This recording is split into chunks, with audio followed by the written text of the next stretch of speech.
कहानी की शुरुआत में हम जियो नियान को देखते हैं, जो कि एक बुरे सपने की वजह से डर जाती है। इसके बाद वो रेडी होकर अपने काम पे निकल जाती है। तभी उसे रास्ते में जियांग मिलती है, जो कि उसकी स्टेप मॉम है। यहाँ में पता चलता है कि जियो बोल नहीं सकती और वो इशारों में पूछती है कि तुम यहाँ पर क्यों आई हो। जियांग कहती है कि तुम्हारे फादर ने मुझे यहाँ भेजा है। तुम्हारे फादर की कंपनी जिंगलियांग फाइनेंशियल क्राइसिस से गुजर रही है, जिसकी वजह से वो अपनी सारी एसेट्स बेच रहे हैं, जिसमें स्कूल भी शामिल है। जियो कहती है कि वो स्कूल मेरी माँ का है, उसका जिनलियांग ग्रुप से कोई लेना देना नहीं है, वो उस स्कूल को नहीं बेच सकते।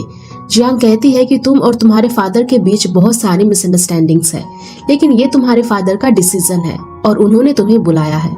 जियो उसके साथ चलने के लिए मान जाती है। जियांग उसे एक सुनसान जगह पर लेकर जाती है। तभी दो लोग आते हैं और उसे किडनैप करके ले जाते हैं। इसके बाद हम जियो को एक होटल में देखते हैं। जियांग एक बूढ़े आदमी को उसे बेच देती है। जब वो बूढ़ा आदमी रूम में जाके देखता है तो जियो बैल्कनी से कूदकर भाग जाती है। वो अपने आदमियों को उसे ढूंढने के लिए बोलता है। जियो को भागते हुए एक आदमी देख लेता है और उसे पकड़ने के लिए भागता है।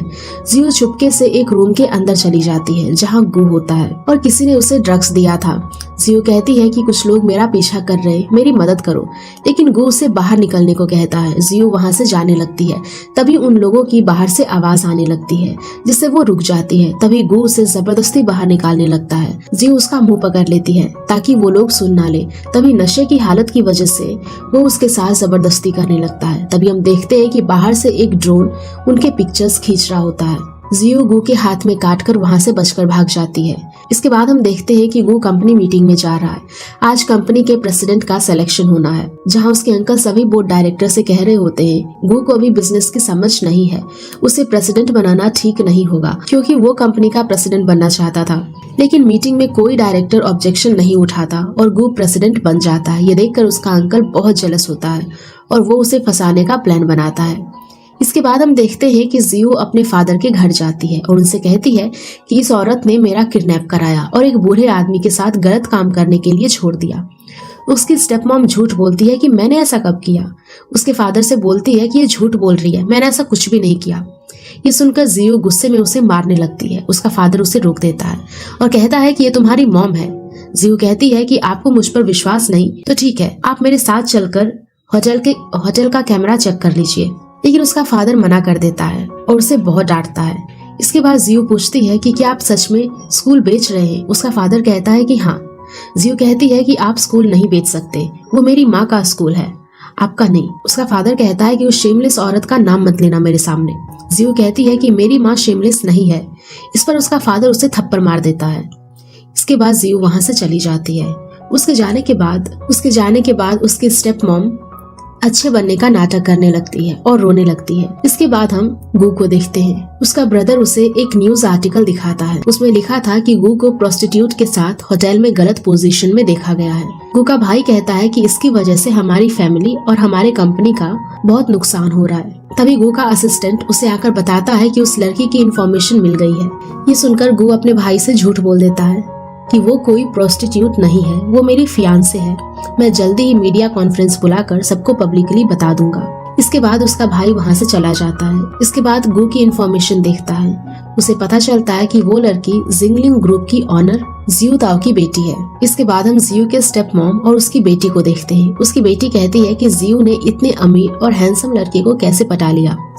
ये सुनकर उसके फादर गुस्सा हो जाते हैं। उसकी स्टेप मॉम कहती है कि उन दोनों का रिलेशन में होना तो इम्पॉसिबल है, ये जरूर कोई और बात है। उसकी स्टेप मॉम कहती है कि गू होंगजे का बेटा है, हम इसका फायदा उठा सकते हैं। ये सुनकर उसके फादर वहाँ से गुस्से में चले जाते हैं। इसके बाद हम देखते हैं कि जियो की स्टेप मॉम जियो के घर जाती है और उसे किडनैप करके ले जाती है। तभी गू उन्हें देख लेता है और उनके पीछे जाता है। वो उसे उसी आदमी के पास ले जाते हैं जो उसे होटल में मिला था। वो जियो के साथ जबरदस्ती करने लगता है और कहता है कि पिछली बार तो तुम बच गई, इस बार नहीं बच पाओगी। जियो उसे मार के वहां से भाग जाती है और आदमी उसका पीछा करने लगता है।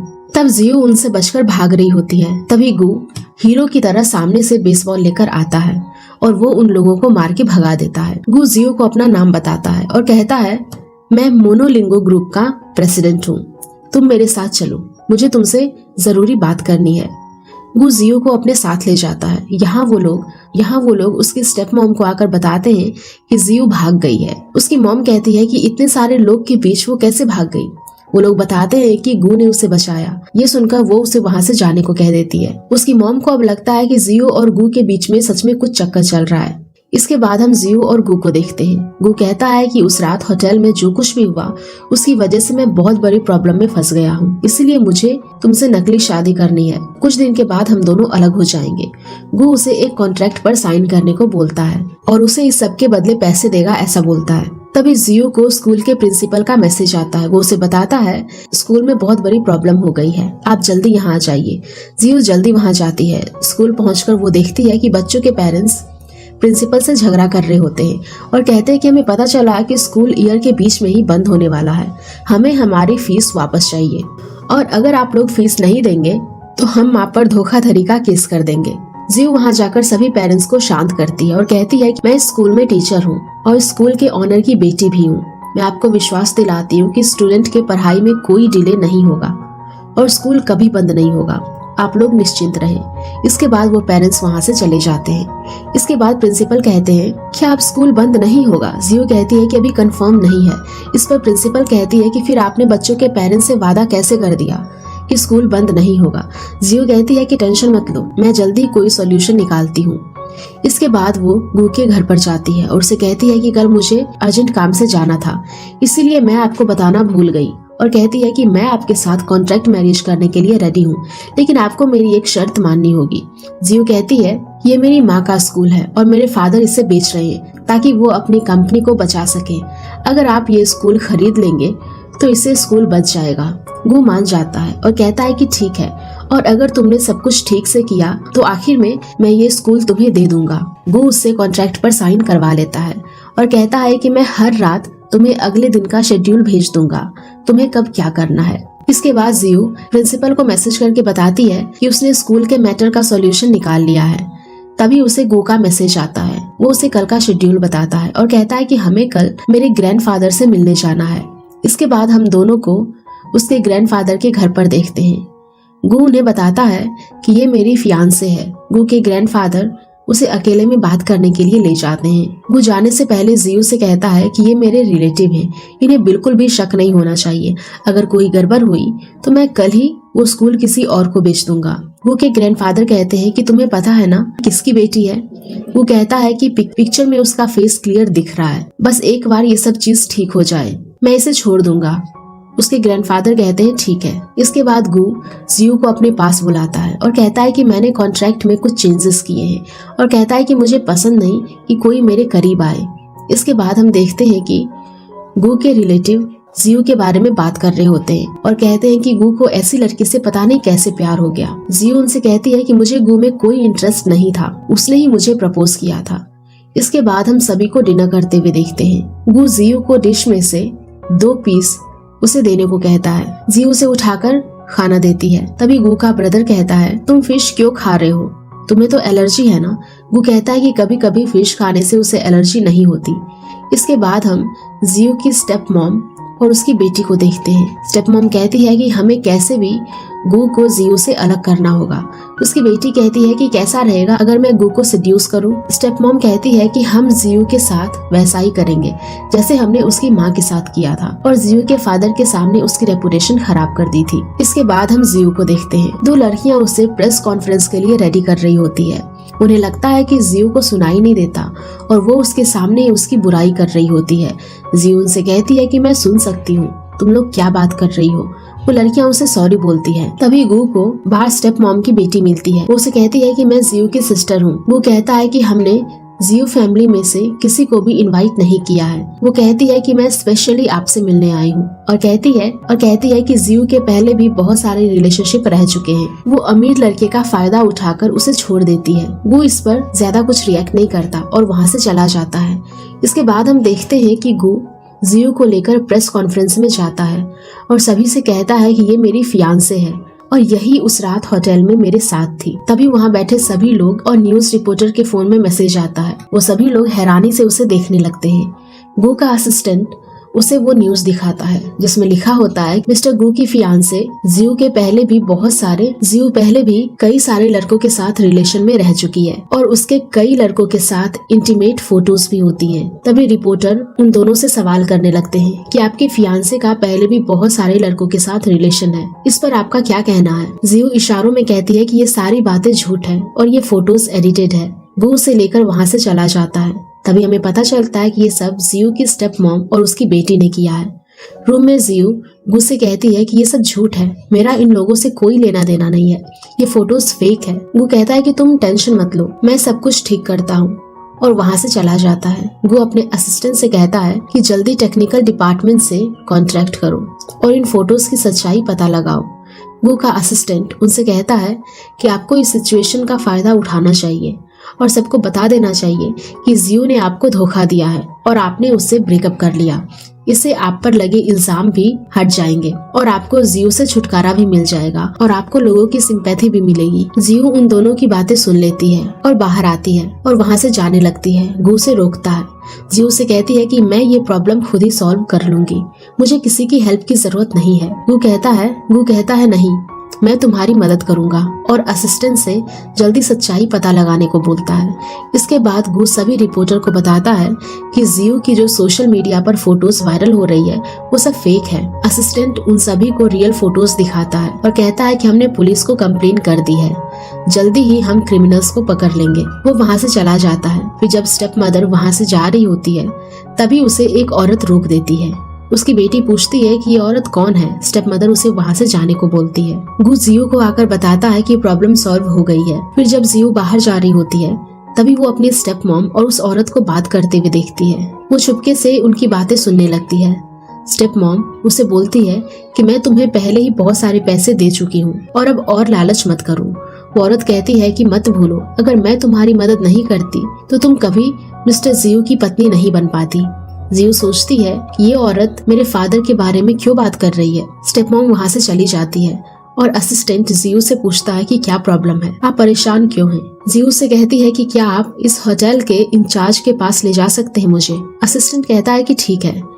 इंचार्ज के पास जाकर वो सीसीटीवी फुटेज देखते हैं। असिस्टेंट पूछता है कि औरत कौन है।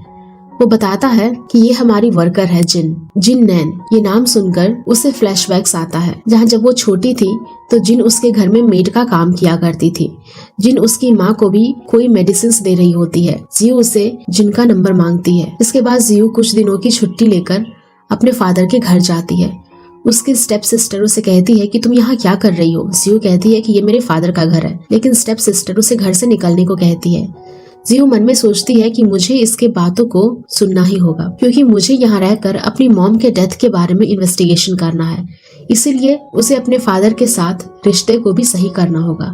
इसके बाद वो अपने फादर के पास जाती है और उनके साथ बातें करती है। स्टेप मॉम स्टेप सिस्टर ये सब देखकर अपनी माँ को दिखाती है। उसकी मॉम कहती है कि ये यहाँ क्यों आई है।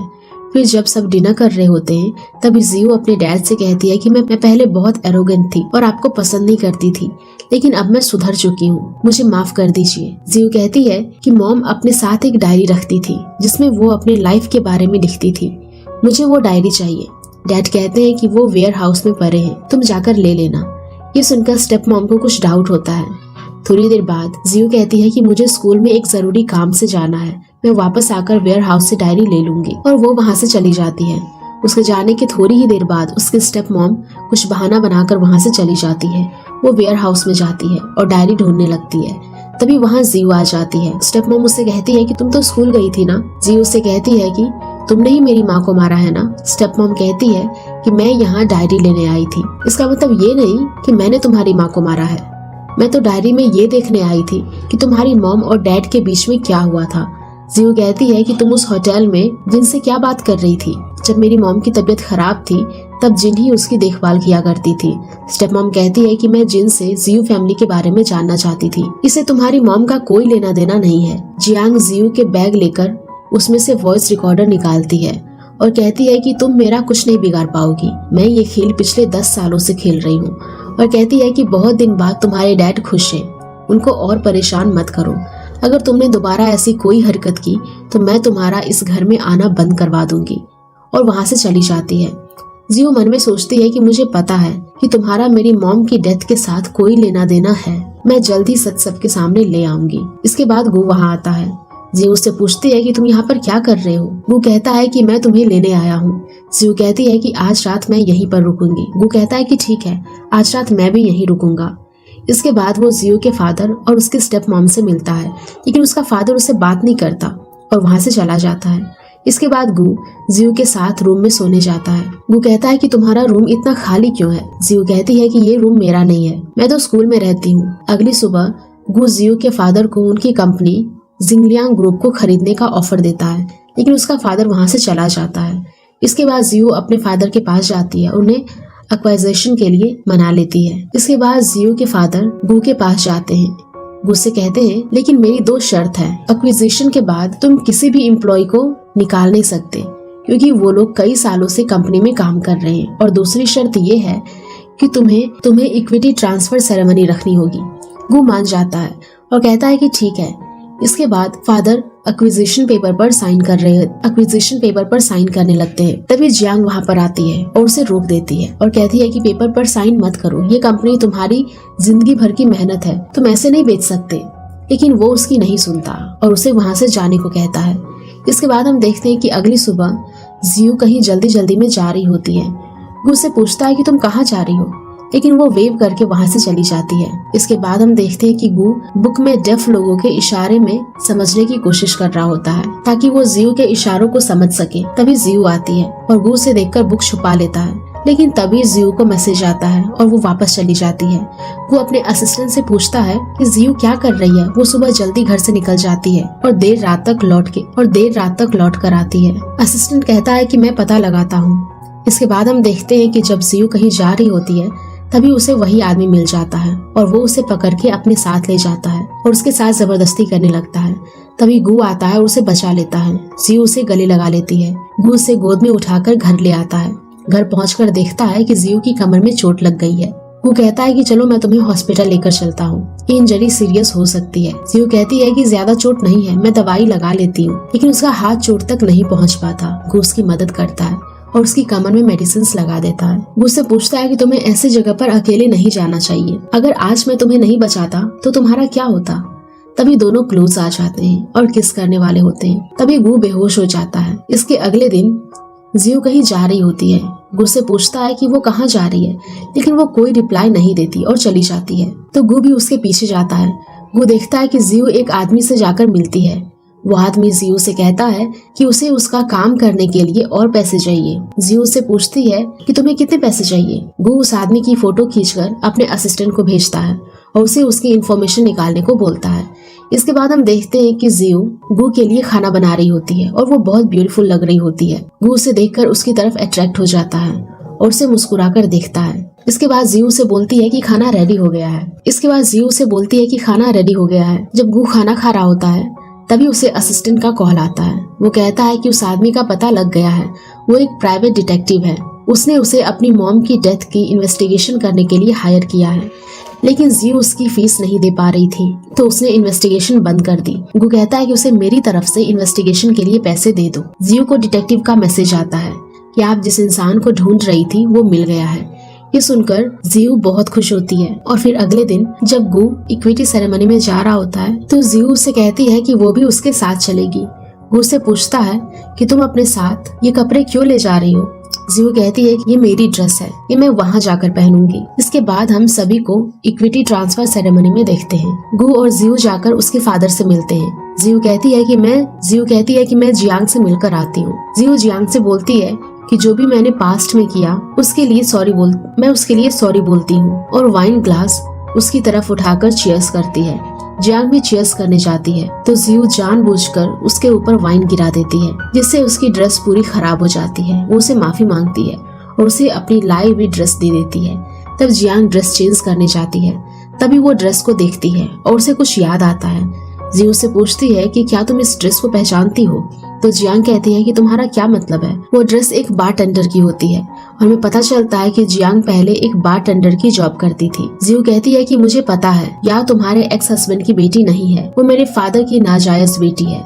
जियांग कहती है कि तुम्हारे फादर ये सब पहले से जानते हैं और वो दोनों लड़ने लगते हैं। यहाँ बाहर जियो के फादर अनाउंस करते हैं कि मैंने आप सभी को यहाँ आज एक बहुत इम्पोर्टेंट वजह से बुलाया है। मैंने डिसाइड किया है कि मैं अब ऑफिशियली रिटायर हो रहा हूँ। तभी वहाँ लगी स्क्रीन पर अंदर हो रही जियो और जियांग की लड़ाई की लाइव स्ट्रीमिंग होने लगती है और जियांग अपना सारा सच बता देती है। जियांग कहती है कि अगर तुम्हारी माँ भी जिंदा होती तो तुम दोनों मिलकर मुझे नहीं हरा पाती। फादर अंदर जाकर जियांग से कहते हैं कि तुम ये सब क्या नॉनसेंस बातें कर रही हो, बाहर सब कुछ ब्रॉडकास्ट हो रहा है। ये सुनकर जियांग जियो को मारने ही वाली होती है। तभी गू उसका हाथ पकड़ लेता है और कहता है कि वो उसे टच भी ना करे। जियांग ताओ से कहती है कि उन सब बातों पर बिलीव मत करना, तुम्हारी बेटी ने मुझे फंसाया है। जियो कहती है कि हाँ, लेकिन यही इस औरत की सच्चाई है। जियांग कहती है कि तुम्हारी बेटी जियो फैमिली को खत्म करना चाहती है। गू से बताता है कि मैंने कुछ सीक्रेट रिसर्च किए हैं और मुझे पता चला है कि जियांग ने कंपनी के एसेट्स का मैनिपुलेट किया है और उसे आए पैसों को फॉरेन बैंक अकाउंट में भेजा है और जिंगलियांग ग्रुप की आज जो भी हालत है उसकी जिम्मेदार जियांग ही है। मिस्टर जियो से पूछते हैं कि तुमने मेरे साथ ऐसा क्यों किया। जियांग कहती है कि शादी के कितने सालों बाद भी याओ को आपने अपनी बेटी नहीं माना। मैंने ये सब याओ के फ्यूचर के लिए किया था। तभी याओ वहाँ आती है और कहती है कि सभी लोग बाहर बात कर रहे हैं कि मेरी मॉम बारटेंडर थी। इसके बाद मिस्टर जियो गेस्ट को संभालने के लिए बाहर चले जाते हैं। जब जियो और गू वहाँ से जाने लगते हैं तो जियांग जियो से लड़ने लगती है। गू उसे पकड़कर साइड ले जाता है। ये देखकर याओ को बहुत गुस्सा आता है और वो गू पर चाकू से अटैक कर देती है और चाकू उसके हाथ पर लग जाता है। वो वहीं पर बेहोश हो जाता है। इसके बाद हम गू को बेड पर बेहोश देखते हैं। जियो उसके असिस्टेंट से पूछती है कि गू इतनी आसानी से बार बार बेहोश क्यों हो जाता है। असिस्टेंट बताता है कि उसे मेंटल इलनेस है, कोई शार्प ऑब्जेक्ट इंटीमेसी से डर लगता है। इसके बाद हम देखते हैं कि गू को बचपन का सपना आता है जहाँ कई लोग उसके फादर से अपने उधार पैसे वापस मांग रहे थे, जिसकी वजह से उसके पिता बिल्डिंग से कूदकर सुसाइड कर लेते हैं। तभी उसकी डर की वजह से नींद खुल जाती है और वो जियो के गले लग जाता है। तभी उसका असिस्टेंट वहाँ पर आता है और वो दोनों अलग हो जाते हैं। वो बताता है कि जियो के पिता उसे मिलने आए हैं। इसके बाद जियो उनके पास जाती है और उसके फादर कहते हैं कि याओ को पुलिस ले गई है, क्या तुम गू से एक कॉम्प्रोमाइज लेटर पर साइन करवा सकती हो जिससे उस पर कोई केस ना हो। वो बस अपनी माँ को प्रोटेक्ट कर रही थी। जियो कहती है कि जब मेरी माँ बीमार थी तब आपने कुछ नहीं किया, जब जियांग ने मुझे किडनैप करवाया तब भी आपने कुछ नहीं किया।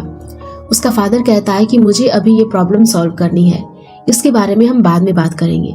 जियो कहती है कि आप हर बार मेरी बात टाल देते हो, आपको अभी बात करनी होगी।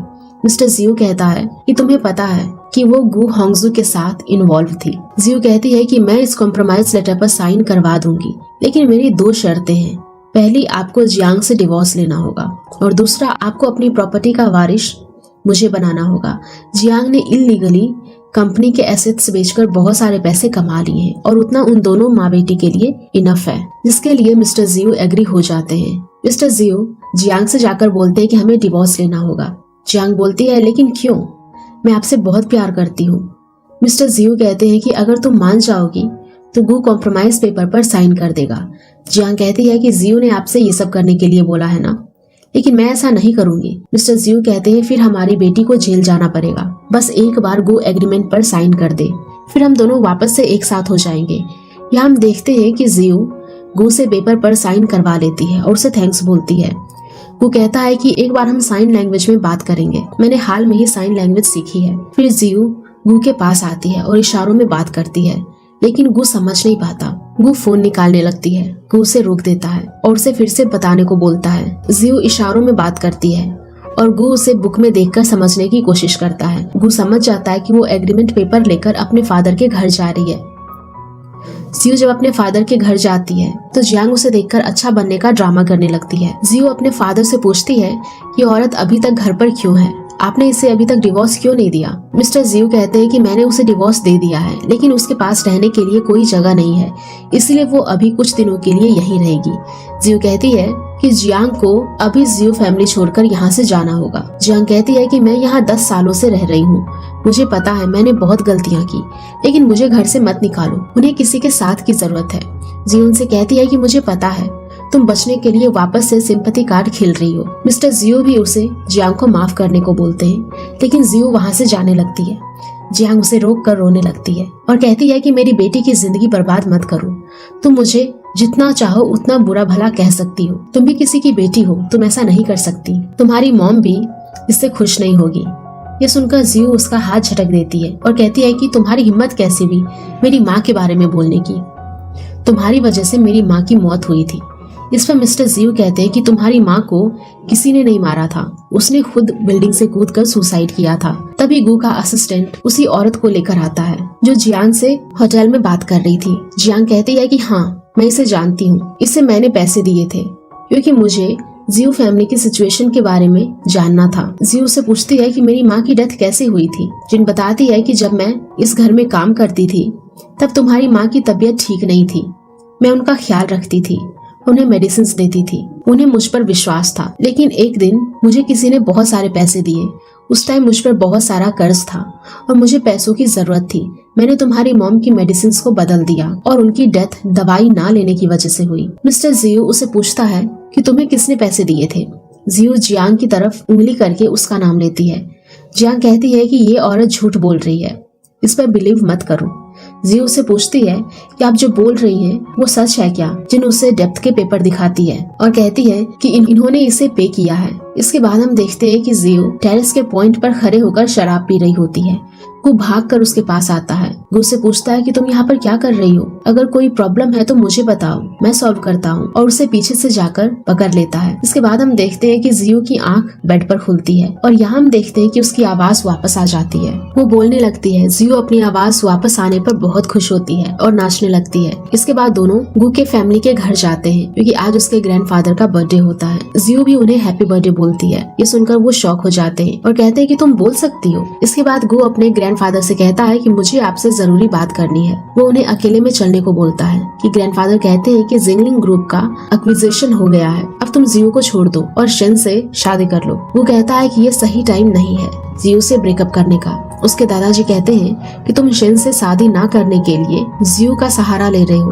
भूलो मत कि तुमने प्रॉमिस किया था कि सब ठीक होने के बाद जियो से ब्रेकअप करोगे। तभी शेन आती है और दादाजी से कहती है कि सभी लोग आपका वेट कर रहे हैं। फिर दादाजी केक काटते हैं और सबको खिलाते हैं। लेकिन जब जियो की बारी आती है वो मना कर देती है क्योंकि उसे आइसक्रीम से एलर्जी है। ये सुनकर दादाजी को कुछ याद आता है। वो थोड़ा रुक जाते हैं और जियो से कहते हैं कि ठीक है, मत खाओ।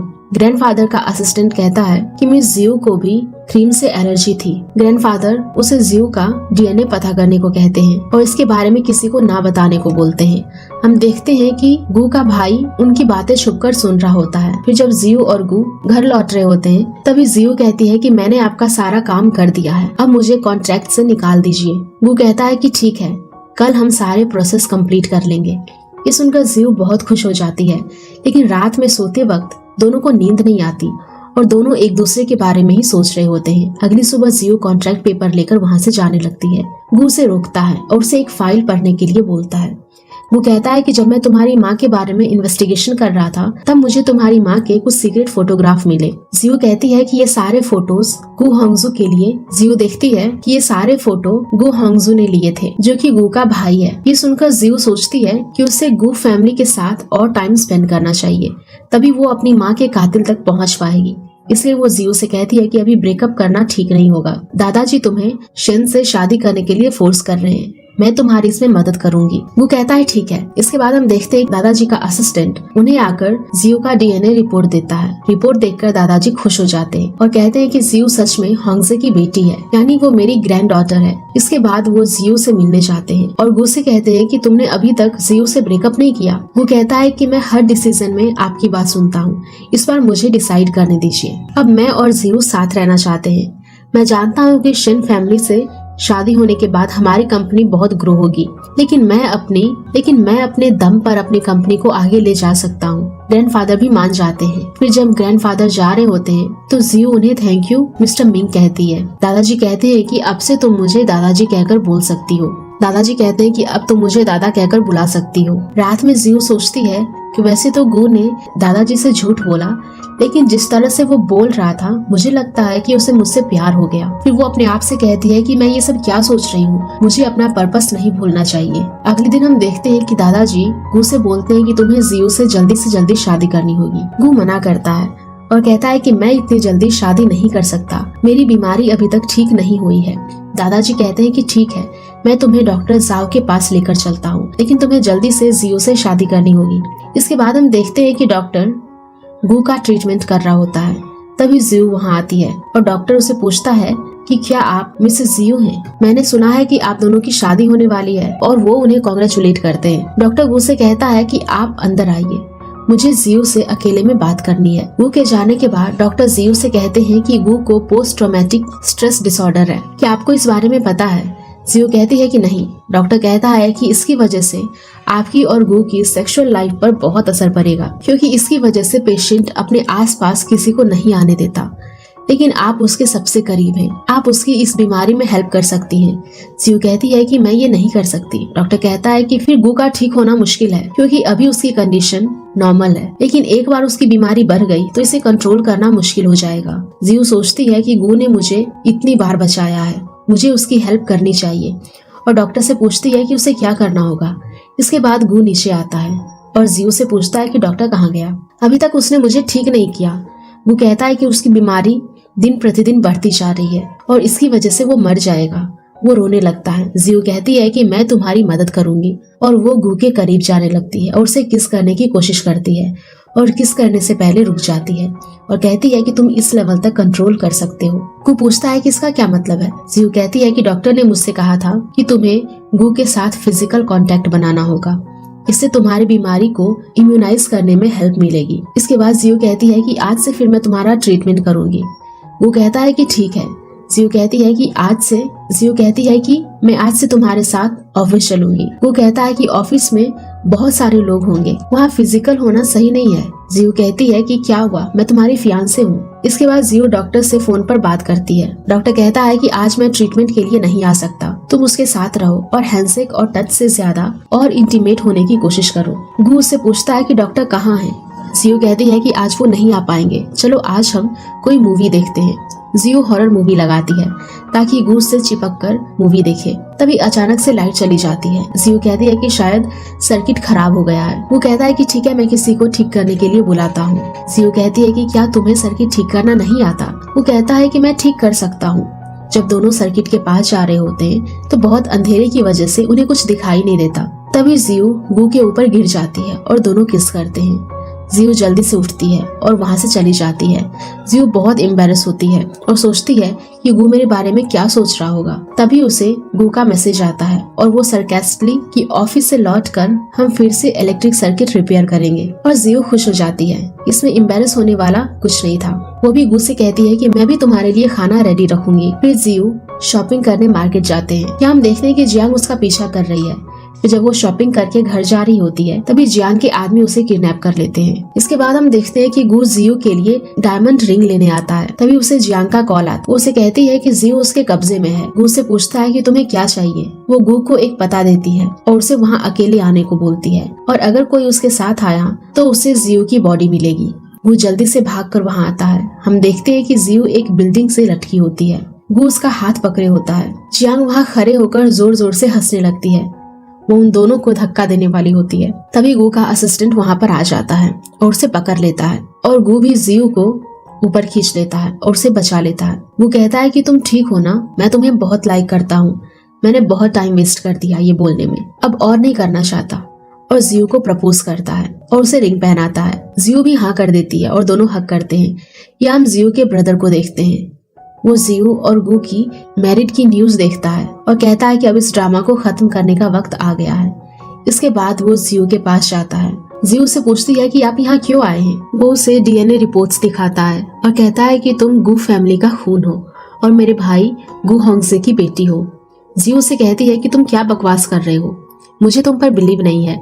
इसके बाद वो उसकी मॉम की पिक्चर्स दिखाता है जो कि गू होंगजे के साथ होती है, और कहता है कि वो दोनों एक दूसरे से प्यार करते थे, लेकिन दादाजी ने उनकी शादी नहीं होने दी।